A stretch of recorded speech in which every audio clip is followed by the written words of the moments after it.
This is 5 in 10 from Skywatch TV for Tuesday, February 27th, 2024. I'm Derek Gilbert. Topic number 5 today, a warning ignored. The IDF says no. Here's the background.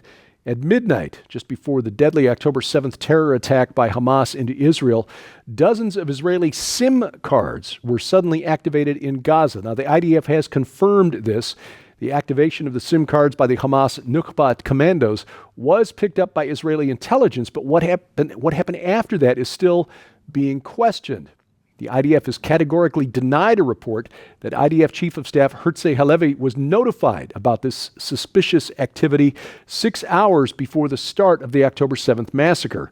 Israel's Channel 14 News reported over the weekend that 1,000 operatives from the Hamas terrorist organization's Nukba Special Forces unit simultaneously inserted Israeli SIM cards into their cell phones at midnight.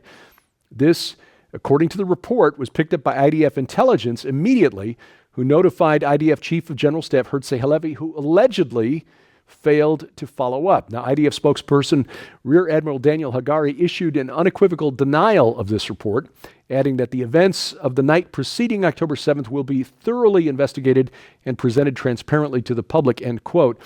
But this story is one of the reasons that there are some who are suspicious about the official narrative. Now, a good dose of skepticism is healthy.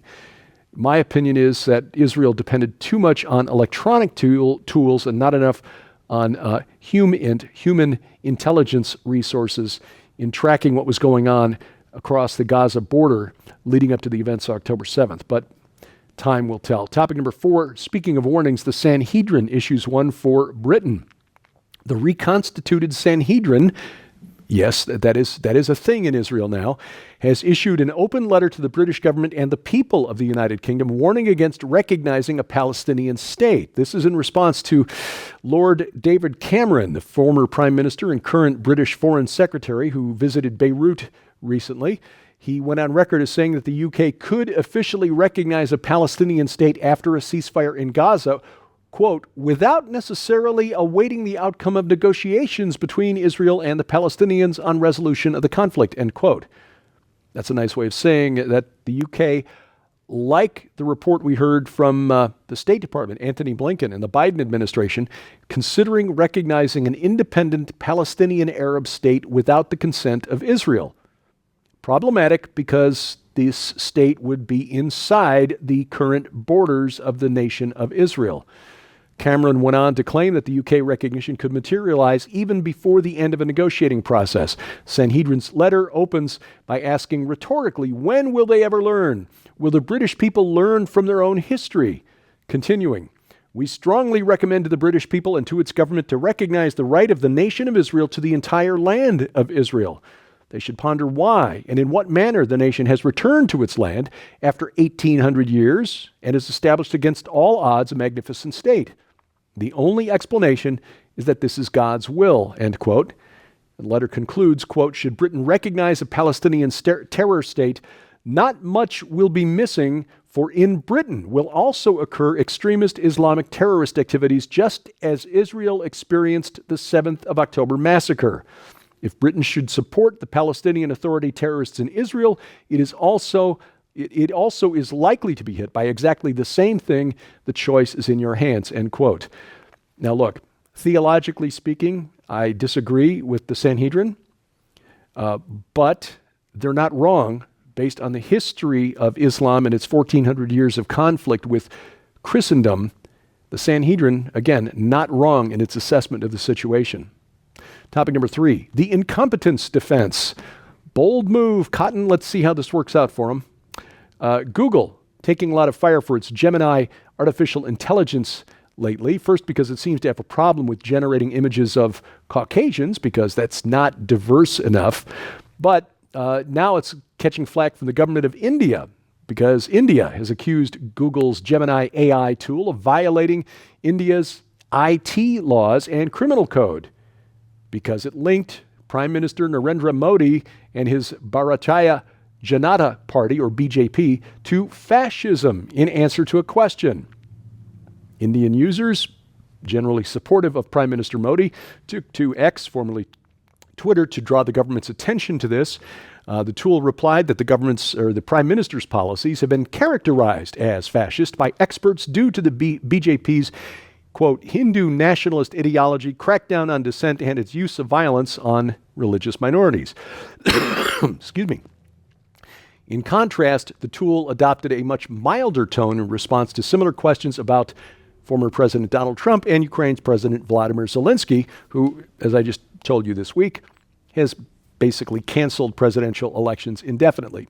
Well, reacting to the post on X, India's Minister of State for Electronic and Information Technology, Rajiv Chandrasekhar, claimed that Gemini violated the Information Technology Act. Google responded in a statement by saying, "We've worked quickly to address this issue," but added that Gemini is, quote, built as a creativity and productivity tool and may not always be reliable. Interesting defense. Yes, we created the tool that may have violated your laws, but you can't hold us accountable because it may not be reliable. The incompetence defense. Again, we'll see how that works out for them. In response, the minister made it clear that invoking the unreliability of AI models does not exempt them or tech platforms from the law. Topic number 2, poisoned chalice. This is a phrase that normally refers to a job or assignment or promotion that one is given that is actually intended to hurt one. For example, when Vice President Kamala Harris was assigned the role of border czar by President Biden, it wasn't because he wanted to give her an opportunity to shine and do well. It's because it was believed she would fail, that there was no winning on the border issue.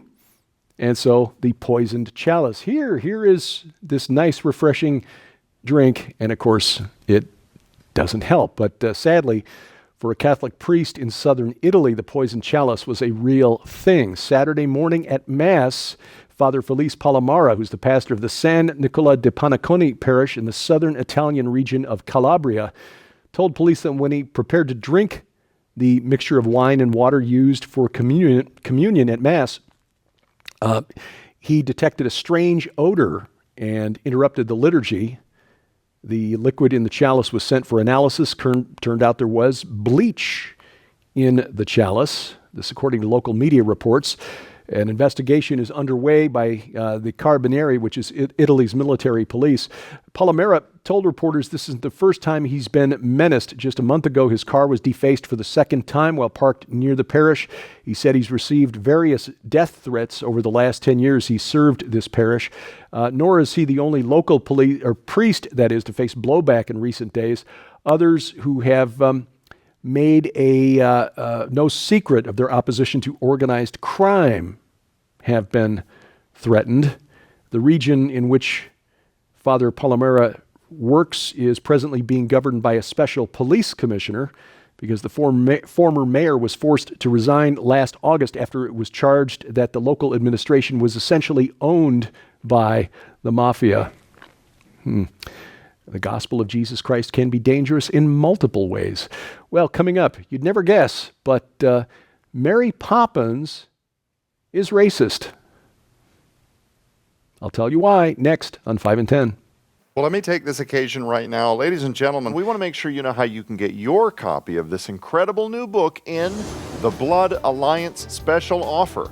This amazing opportunity includes the brand new book, Blood Alliance, the attack on Yeshua's threshold covenant and its impact on you in the midst of our prophetic times, by best-selling author Messianic Rabbi Zev Porat, that details the current-day diabolical influence of the biblically identified Chaldean spirit, the false, counterfeit threshold covenants Lucifer is planning to use to deceive millions of Christians in the days ahead. What the Old and New Testament has to say about the temple on the Temple Mount, what the Sabbath really is, and how the threshold covenant brings it to life. But we're just getting started. This must-have collection also includes Zev Porat's all-time best-selling book, Unmasking the Chaldean Spirit, which details his stunning supernatural conversion from a deeply Orthodox Jewish man to faith in Jesus Christ as Messiah as he faced literal demonic manifestations. temptations of great wealth to denounce his faith in Yeshua, yet through it all he pressed on with a glowing zeal for the Word of God and the people of Israel. But that's not all. This unbelievable collection also includes best-selling author Carl Gallup's book, The Rabbi, The Secret Message and the Identity of Messiah, which reveals how Israel's most venerated Orthodox rabbi, Yitzhak Kaduri, came face to face with the true Messiah and said that it was Jesus, all while efforts by global media and powerful elites to cover up this broad sweeping, stunning revelation totally collapsed. Sold separately, these items hold a retail value of $60. Yours now for your donation of only $35 plus shipping and handling. So act quickly. You can scan the QR code on your screen using the camera app on your phone for instant access to this special opportunity right now, but it's available only while supplies last, so don't delay. Visit us at skywatchtvstore.com or call 1-844-750-4985 and ask for the Blood Alliance special offer.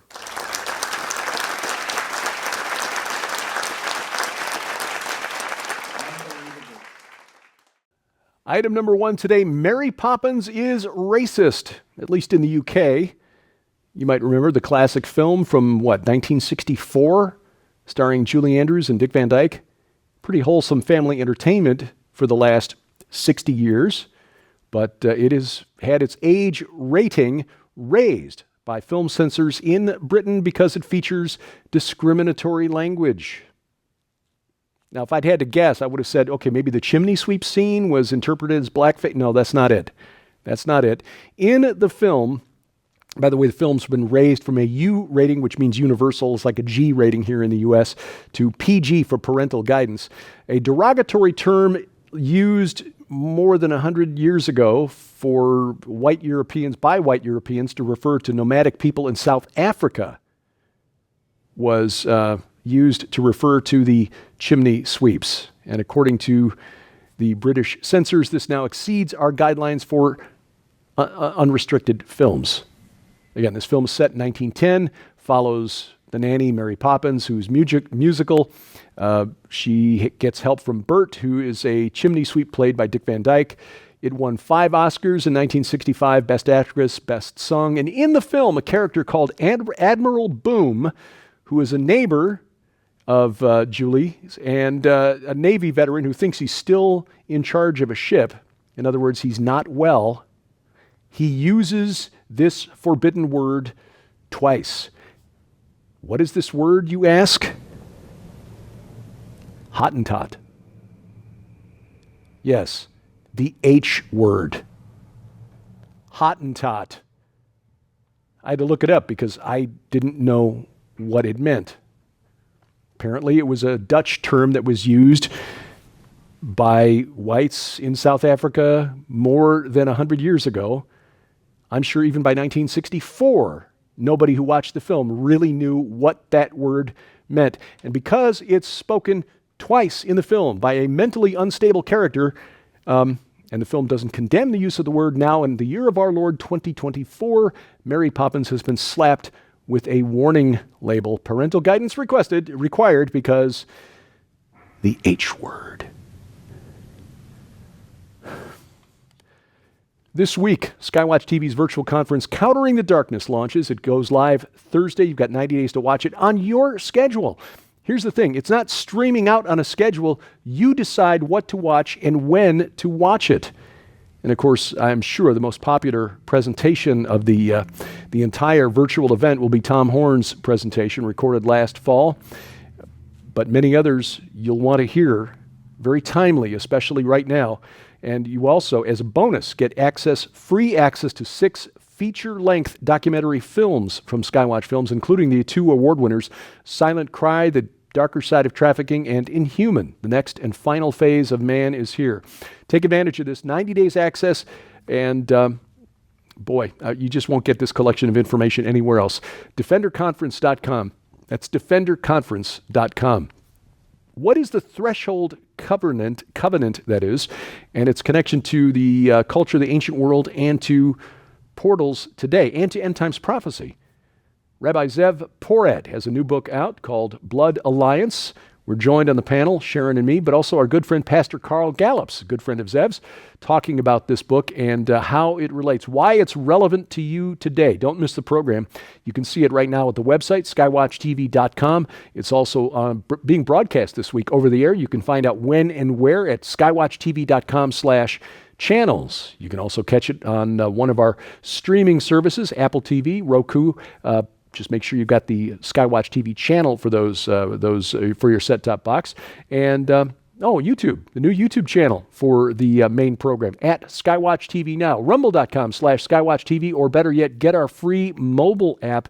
Not only does this bring it right into your smartphone or tablet, which you can then use Google's Chromecast or Apple's AirPlay to send the video to your smart TV, but it guarantees we won't get canceled, which is always important in this day and age. You can find out more at our website. We've got a link to the app stores for iOS, Android, Amazon Kindle Fire devices at skywatchtv.com. The link is in the top menu bar. Thank you for watching as we keep watch. I'm Derek Gilbert. This is 5 in 10 from Skywatch TV.